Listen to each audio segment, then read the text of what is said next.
Hi மக்களே, நான் தான் உங்கள் இருகடல் மீனவன். இன்னைக்கு கொசு வலையில மீன் பிடிக்கிறோம்.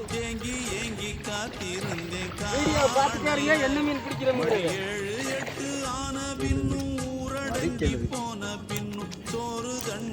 இன்னைக்கு தான் சமையல் இன்பமா இருப்பாங்க. அதோட இது பிடிச்சி லேசா போட்டு மீன் நல்லா இன்பமா இருப்பாங்க.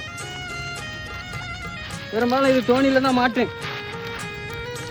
இன்னைக்கு நம்மளுக்கு புயல் அடிச்சிருந்துச்சுல, புயலில் வந்து கடல் வழியாக போனவங்க அந்த காற்றோட சீற்றத்துக்கு அந்த தண்ணிக்கு உள்ளே வந்துட்டாங்க. இன்னைக்கு நம்ம கையில் மாட்டிக்கிட்டாங்க. மக்களே பார்த்தீங்கன்னா நம்மளை கூடத்தை கோட்டாப்புல